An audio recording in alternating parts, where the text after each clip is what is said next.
Voice, आज की आवाज।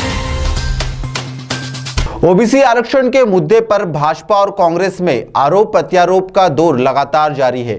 भाजपा प्रदेश अध्यक्ष वीडी शर्मा के बाद अब प्रदेश उपाध्यक्ष जीतू जिराती ने भी ओबीसी आरक्षण को लेकर बनी स्थिति के लिए कांग्रेस पर जमकर हमला बोला है। जीतू जिराती ने कहा कि कांग्रेस की नीयत में खोट है, इसलिए उसने इस मामले को उलझाया है।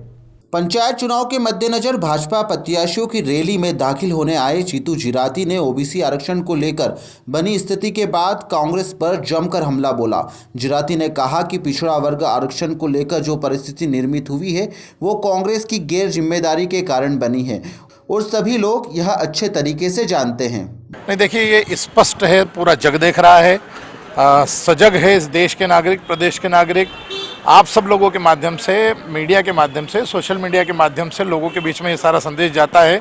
सीधी भारतीय जनता पार्टी की स्पष्ट नीति है, नियत साफ है। हमने पूरी कोशिश और प्रयास किए हैं कि आरक्षण 27% का पिछड़ा वर्ग को मिलना चाहिए, एससी को मिल रहा है, एसटी को मिल रहा है, यहाँ तक कि हमने सामान्य वर्ग तक को भी आरक्षण मिल रहा है। और ये 14% का आरक्षण पूर्व में तय था, 27% के आरक्षण का हमने समर्थन किया।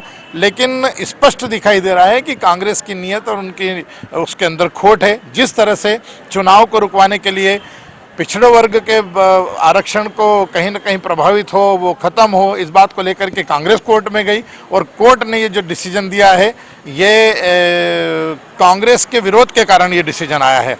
तो ये सब स्पष्ट दिखाई दे रहा है। हम तो हमेशा इस बात के समर्थन में है कि भाई सबको अपना अपना अधिकार मिलना चाहिए। अगर पूरे देश की 50% से ज़्यादा आबादी ओबीसी की है तो ये उसको संवैधानिक दर्जा देने का काम माननीय मोदी जी की सरकार ने, भारतीय जनता पार्टी की सरकार ने तो किया है। इतने सालों से कांग्रेस की सरकार थी, कभी उन्होंने इस बात का जिक्र तक नहीं किया। तो संवैधानिक दर्जा उसको भारतीय जनता पार्टी के कार्यकाल में मिला है और हम छाती ठोक करके इस बात को कह रहे हैं कि सबका साथ सबका विकास हो। हम सभी वर्गों के साथ में हैं, सभी धर्मों के साथ में है। जिसका जितनी हिस्सेदारी है उसकी उतनी भागीदारी भी होना चाहिए और वो मिल भी रही है। जीतू जिराती ने दावा किया कि इस बार पंचायत चुनाव में भाजपा को बड़ी जीत हासिल होगी। उन्होंने कहा कि इंदौर जिलों में 17 में से 13 स्थानों पर चुनाव होने वाले हैं। भाजपा ने सामंजस्य स्थापित करते हुए 13 प्रत्याशी घोषित कर दिए हैं। इसके अलावा जनपद के भी अलग अलग वार्डों में प्रत्याशियों के नाम फाइनल हो गए हैं और जल्द ही इसकी प्रक्रिया भी आगे बढ़ा दी जाएगी।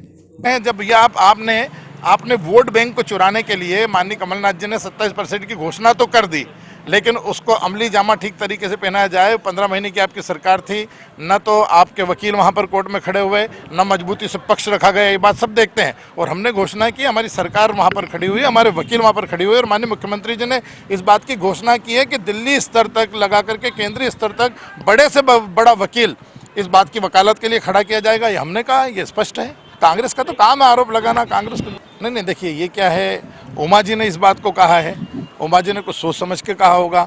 और दूसरा, ये सही भी उन्होंने कहा, चुनाव होता है नहीं होता ये हमारे हाथ में नहीं है। एक एजेंसी है, संवैधानिक एजेंसी, जिसके कारण ये सारी चीज़ें हुई है। लेकिन चुनाव होना चाहिए और ये भी स्पष्ट होना चाहिए जल्द से जल्द कि वो जो ओबीसी वाला मुद्दा है उसके अंदर भी स्पष्टीकरण होना चाहिए, ताकि 3 चरण में चुनाव हो रहा है उसको चौथे चरण में करा देना चाहिए। और चुनाव होना चाहिए, चुनाव क्यों नहीं होना चाहिए? नहीं, ओबीसी के बिना क्यों होना चाहिए? भाई सभी वर्गों को सम्मान मिलना चाहिए, ओबीसी का भी होना चाहिए। देखिए, जीतू पटवारी जी क्या कह रहे हैं, राहुल गांधी जी क्या कर रहे हैं, दिग्विजय सिंह जी क्या कह रहे हैं, इनके लिए क्या टिप्पणी करना चाहिए?